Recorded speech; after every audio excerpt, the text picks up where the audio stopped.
Hey guys, Fozzie Carpenter 22 here.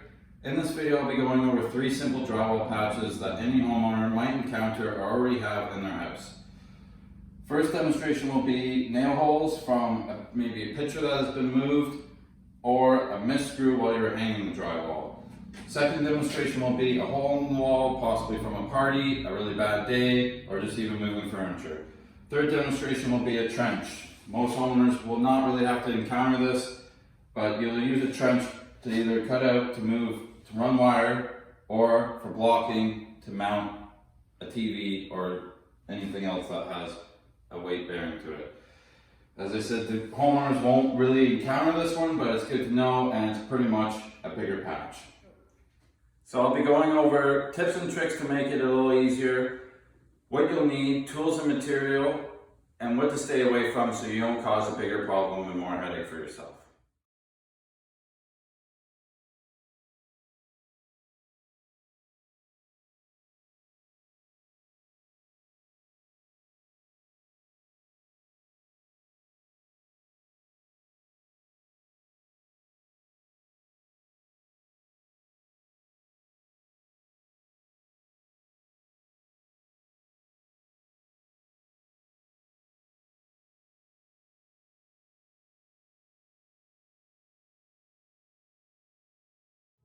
So here are some things to keep in mind before you even start cutting into your drywall.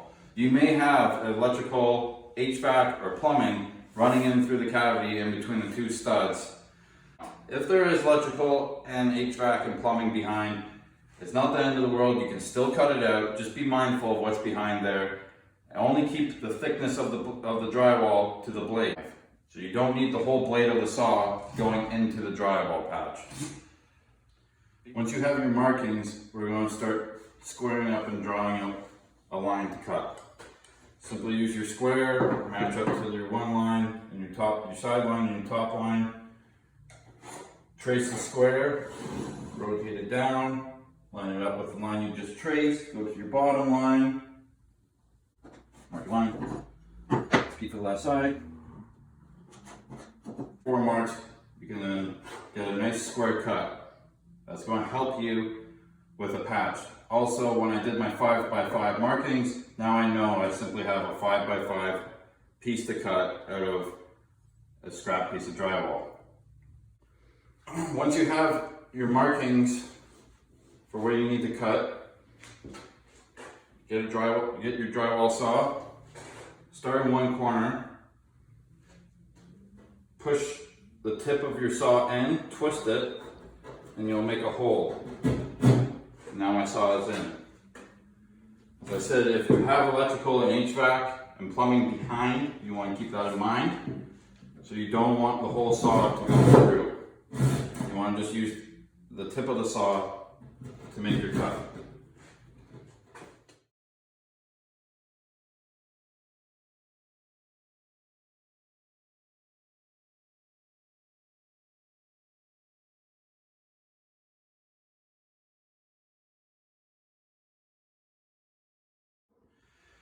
So once you've got your hole cut out, and it's nice and square, you want to clean up the edges. When the paper's frayed like this, it can be a little difficult to coat and get a nice clean finish. So you simply want to take your X-Acto knife on a 45 and score back and create a bevel. It's going to clean up the paper there. This also kind of gives it a little bit of a V groove once you put your piece in. And it helps get the mud into the joint itself. Okay, now we're ready to cut the piece of drywall to go in our space, our cavity. So just double check. We know that when we first took the measurements, we did a 5x5 to keep it simple, but it might be bigger, it might be smaller, depending on how accurate you were. So I have 5 and 5 1/4. So you don't want your piece to be super tight. I wouldn't go 5 1/4 and 5. I would do maybe 4 7/8 and 5 1/8. That will give me a little bit of room to play with the piece. If it is super tight, when you go to put it in, you may damage it. So when you're cutting a piece of drywall, you want to try and use factory edges to pull your measurements. If you have a piece that has been cut, now if it does have a factory edge, then try to work off that edge. Or if it has been cut and it's just a scrap, then try to use a square and try to re-establish a square or a 90-degree corner so you can pull your measurements.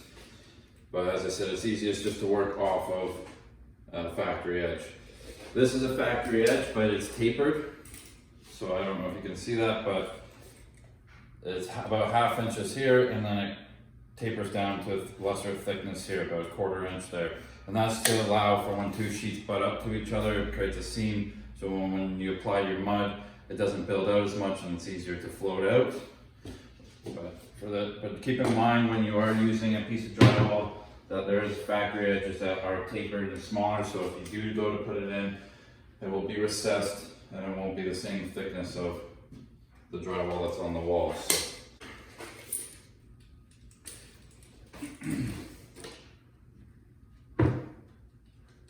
So here I'm just measuring 5 or 4 7/8. Now you want to use a straight edge. I'm just using a level because I know this edge of it is perfectly straight. There's no wobble to it. And you can draw your line and then score it, or you can, so that will be my strip. I know it's a little big, but we'll cut it to size, and it's just easier to cut the drywall this way than trying to cut out a 5 by 5 piece, and you'll see in a second. So now you'll need an X-Acto knife. Any X-Acto knife will work. Just need an X-Acto knife, and then you can use your straight edge, line up your 2 points. So I usually skip the step of drawing the pencil line, but I did it so you can see what we're going to have. And now what I'll do is I'll pull my 2 measurements, line up my straight edge, and then just use my knife to score that edge. Now, you're not putting a lot of pressure, you're not trying to cut through the whole sheet because drywall is very easy to cut, and all you need to do is give it a little tap and it will break. And then you simply want to fold the drywall back on itself, and you'll have a crease on the back side of the paper, and you want to cut the paper like you did with the front, and there you go. Now you have 1 dimension cut, which is 5, and the other is 5 1/4. So we'll repeat this process again. 5 1/4 at the top, 5 1/4 at the bottom.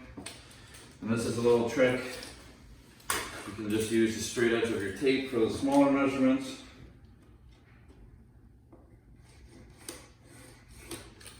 There you go.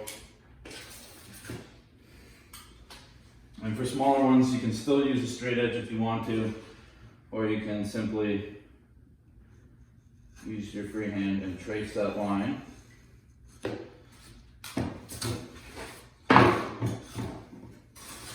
Now, as we beveled this, we also want to bevel this. For blocking, I'm just going to go over how to set a drywall screw. It's not really like setting a wood screw where you can drive it home. There's kind of a threshold with the paper. So if you can buy a dimpler, and I'll show you how that's used in a second. But if you don't have a dimpler, you just need your Phillips bit. And you really don't want to drive it home like that, because then it's peeled through the paper. The back layer of the paper might be catching it, but it really isn't holding the weight of this or anything that's going to be attached to the drywall after. So if you can see here, this is a good example where it's just catching the paper. There's a dimple.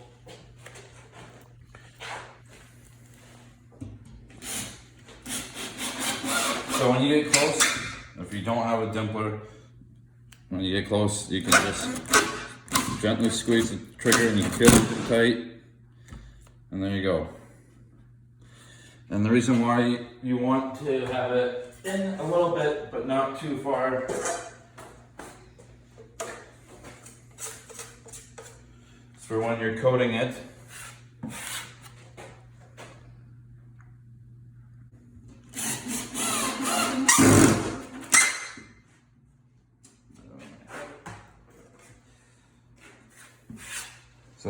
So there, I put the screw on a little bit of angle. So if you do put them on an angle, that's another thing. You want your screws to be as straight as you can for this purpose. And you can see that the head is still poking through. So when you go to coat that, you'll have to build that out and not how you want your screws to be coated. So if you do have screws like that, you can tighten it a little bit like that, and you want to just make sure that you have it in far enough that when you go to coat, it covers. So now we're ready to cut and install the blocking. Blocking is simply a piece of wood. It could be a 2x4, piece of plywood. In this case, I've used plywood. I like to use plywood mainly because it's thinner and it's easier to manipulate and move into your cavity. The reason why you need to install blocking is because right now, obviously, we have nothing to catch when we go to put our piece in. We need something to secure the piece to and screw to, which is blocking. So when I go to measure my blocking, what I like to do is measure an inch below and an inch above. So in this case, we have 8 inches. And they'll roughly be about 3 inches wide. So here's a little trick to free up your hands when you're installing your blocking. Simply start your screws into the drywall. You're not fiddling around. Now if you do have HVAC, plumbing, or electrical in your cavity, it might be a little awkward to get the piece in. So try and fiddle it in as best as you can. If you don't, it's that much easier. Now we know we have an inch above, an inch below. There's the bottom of my piece. I'm going to slide that down a little bit.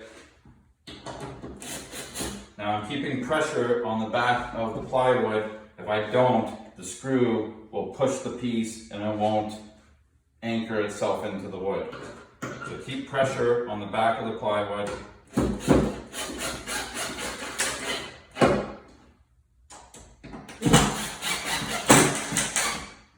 And there you go. You have a piece of blocking. Another little trick is to put a screw on the piece of blocking. That will give you a handle to pull and give you to apply pressure, as I was saying, to when you're anchoring in.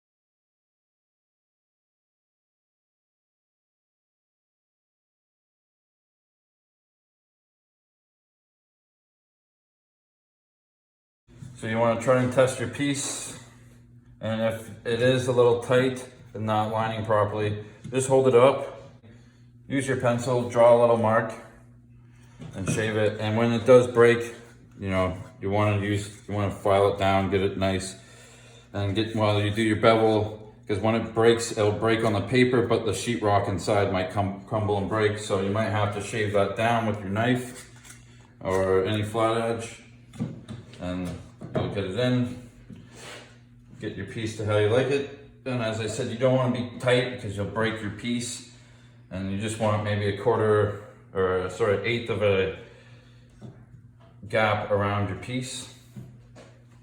Okay, so again, we don't want to over tighten our screws. We just want them to catch.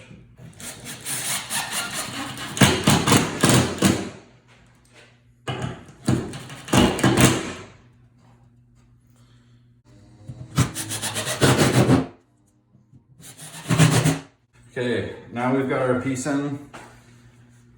Now I like to use fiber tape or mesh tape, whatever you want to call it. You can buy this anywhere, Home Depot. It's not anything fancy. It has a sticky side to it, and that sticky side goes onto the wall. So it's very simple. Start in the middle or at the bottom and scrape your 4-inch knife over the piece of tape. You want to split the crack in the middle, or the gap there.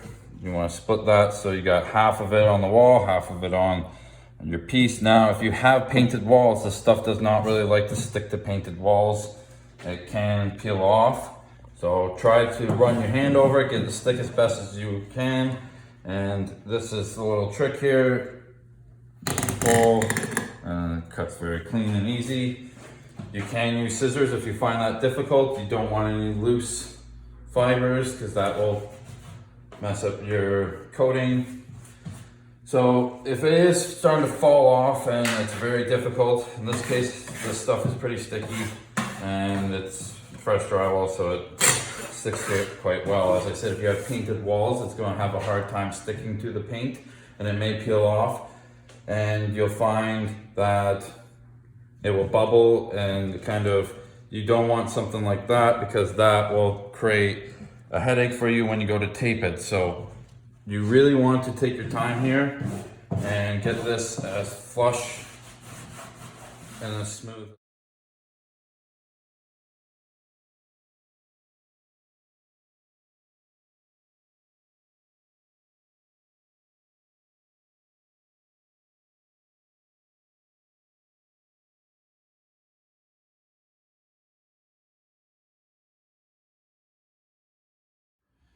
Okay, now we've got our blocking in, our piece in, it taped, and now we can start putting mud on it. And for a simple patch like this, you know, as I showed, you can just go get, you know, a little bucket of mud, CGC, dust control, or anything, but the sheetrock 45, it's a powdered mix. You add water to it, and then it will dry a little harder, so it's harder to sand, but it's just a better first coat.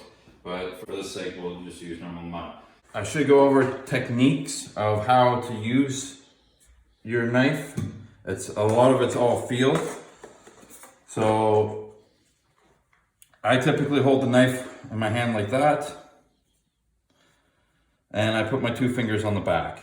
That way I can adjust the pressure on one side of the blade or the other while I'm making my pass. Now, when you have mud on your knife, you want to kind of keep it at a 45, and that way you can apply the mud and smear it. If you have it too straight, you will obviously scrape all the mud off. If you have it too flat, you will spread the mud at the start of your pass. That being said, there are times where we are going to be doing all these motions in our pass. There are times where once you get the mud on, you want it to be flat to smooth out the mud and spread it equally. There are times where you want to scrape the mud completely clean, like on our perimeter.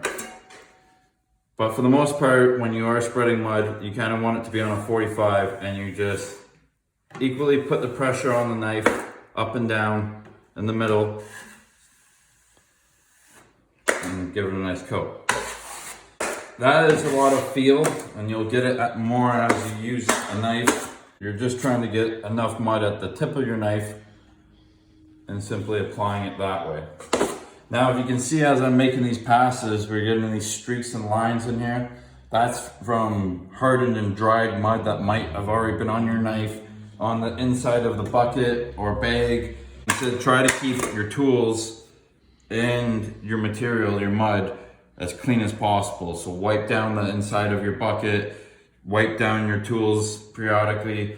If you're taking a break, try not to let it sit and dry, and that will minimize having clumps like that in your mud as you go to do work. So as you can see, like, you know, you make a nice pass and then you have a clump that decides to create a void and a line through your pass. It's not the end of the world. Make another pass, hopefully get that out. Now keep in mind that that clump is probably in this group of mud somewhere. So if I go to put that back into my mud that I'm working with, that clump will probably show up again. So we can keep it to the side and continue working with our clean mud.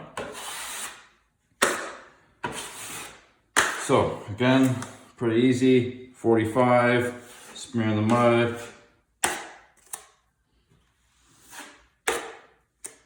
End of the knife, smear it, Again, if we're spreading it, we want the knife to be a little flatter. If we're clearing it off, we want it to be straighter. And if we're just applying it, we want it to be on a 45.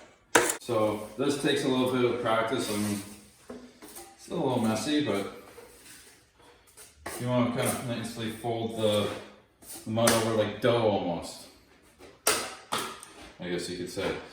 So the first thing you want to do is press the mud into those gaps. If you just kind of coat it, maybe if we go from to the back side, we'll see the difference.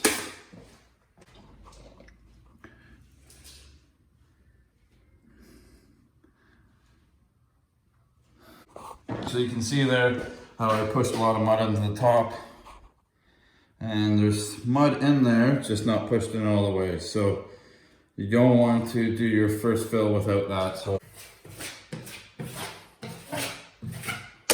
oh, and we can see that we have a screw that's not synced there.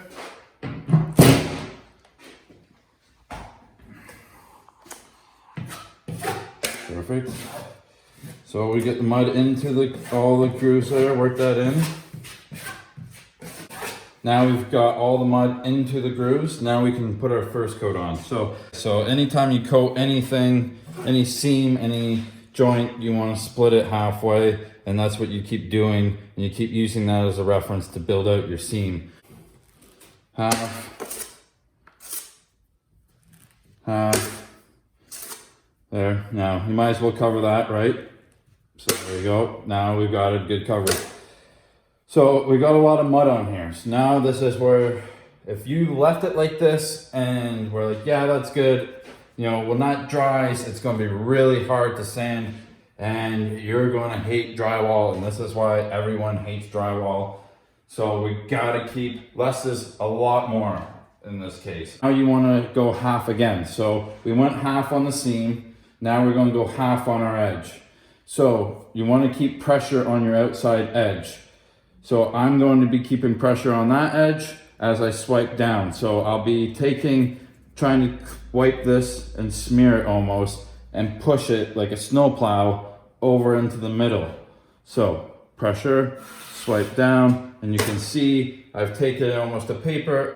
Again, snowplow, pressure on the outside, boom, pressure on the outside, down, pressure on the outside, down.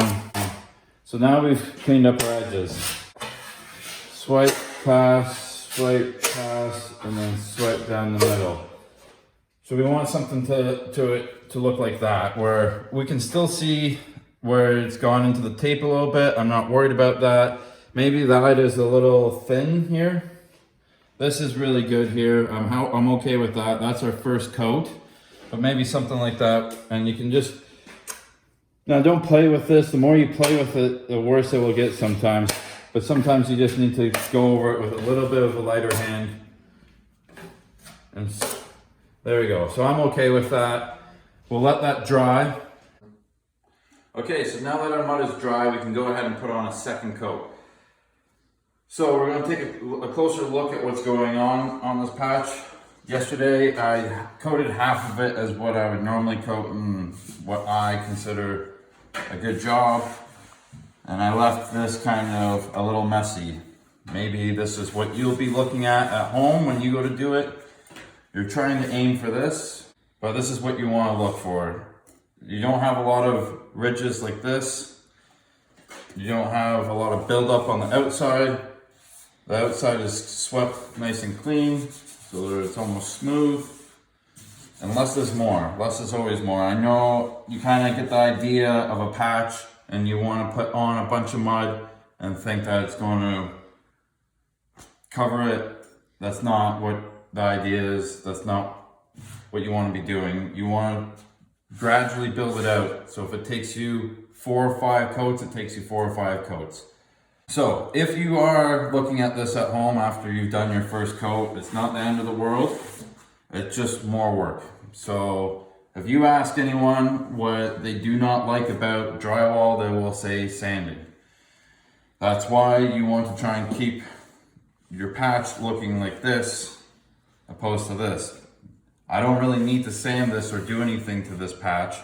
Maybe a light scratch and I'm already on to my second coat. This, I'm gonna have to give a little bit of love and elbow grease to get to my second coat. So the first thing you want to do is scrape down heavily the ridges. See, we got rid of that ridge. We go ahead and scrape down the outside. And you want to try and get those ridges out as best as possible.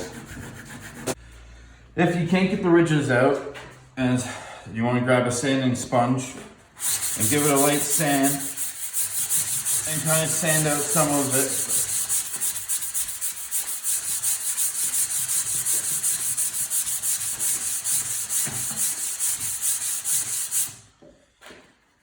Alright, I've got it nice and smooth again. I got rid of most of the mess there, and now I'm ready for my second coat. I've already done a second coat over here, and you can obviously tell the difference. The patch is starting to fade away. You can't see the dimples. And I've floated it out a little bit bigger. I like establishing my perimeter, splitting the difference, and then filling in the middle. Then after that, I wipe the excess off the perimeters, as we did with this first pass, putting pressure on the outside of the blade, working the mud more into the middle, and then doing a sweep. Split the difference, like this, like so. Split the difference, like so. Split the difference. Split the difference. There. So now we've got that coated, and again, pressure on the outside. Pressure on the outside. Clean up the edges first. That's the first thing you do.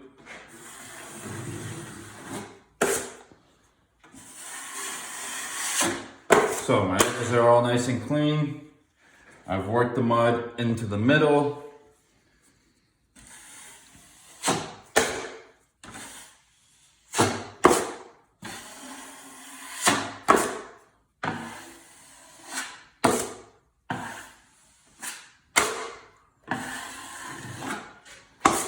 And that's something that you want to look for, you're aiming for on a second coat. There's not a lot of ridges. It's very flat and smooth. Less work, quicker. I'm not wasting time sanding, and it's ready to go for another coat.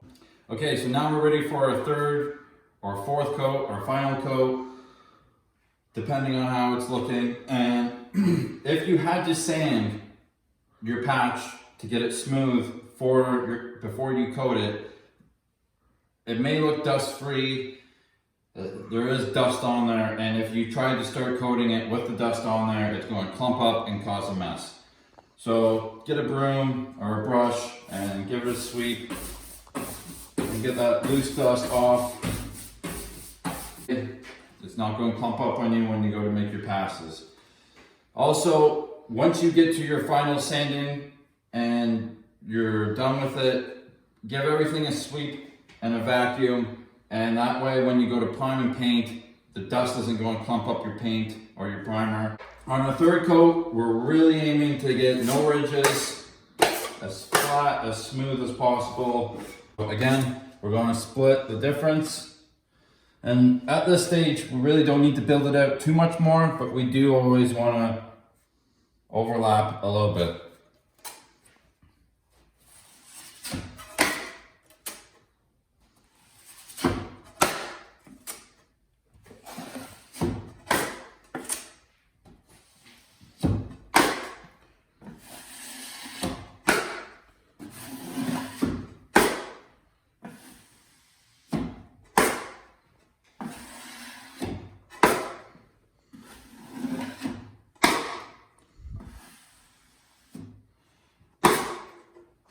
And there we go, we have our third coat on.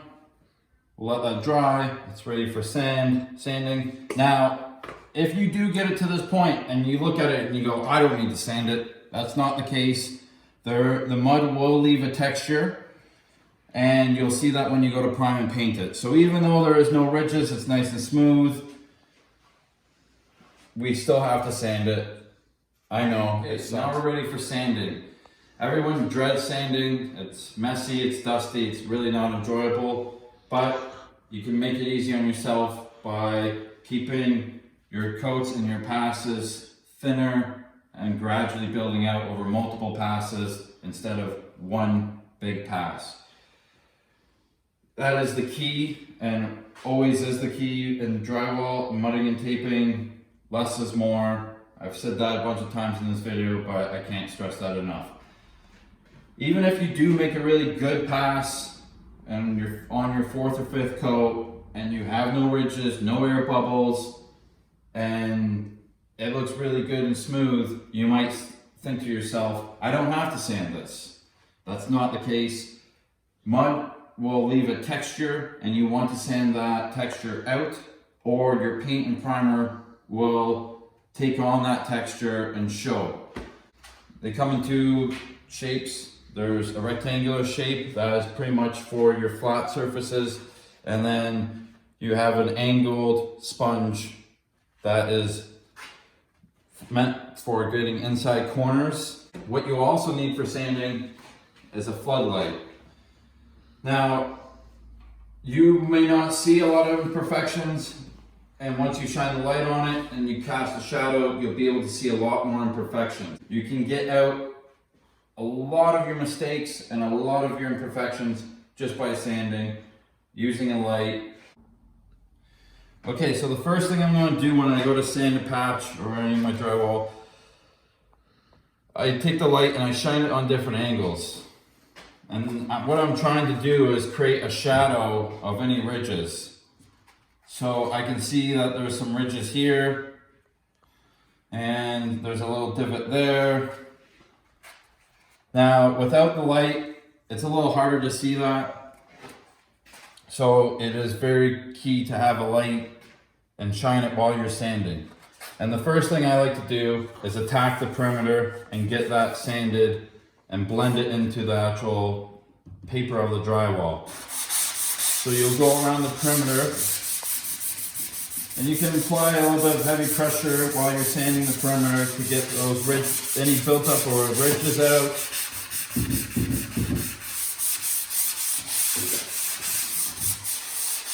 Once you've got your perimeter sanded and it's blended nicely, then you can start working your way into the middle of your patch. By using your light, you can identify any problems. So right here we have a little divot, and it's gone. Right here we have a ridge, it's gone.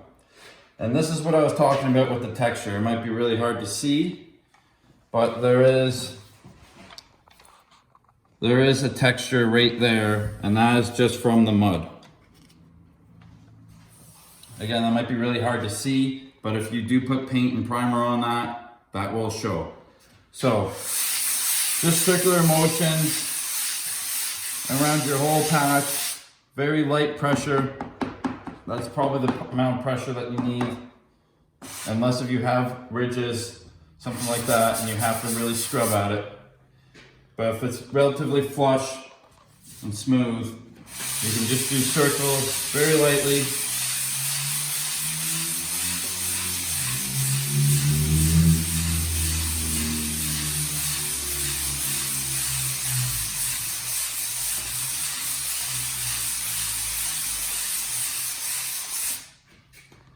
Again, the main thing is identifying any imperfections, trying to get those out. If you are spending too much time in one area, you may be taking away too much of the compound, and you'll create a bump or a divot, and you'll have to apply another coat.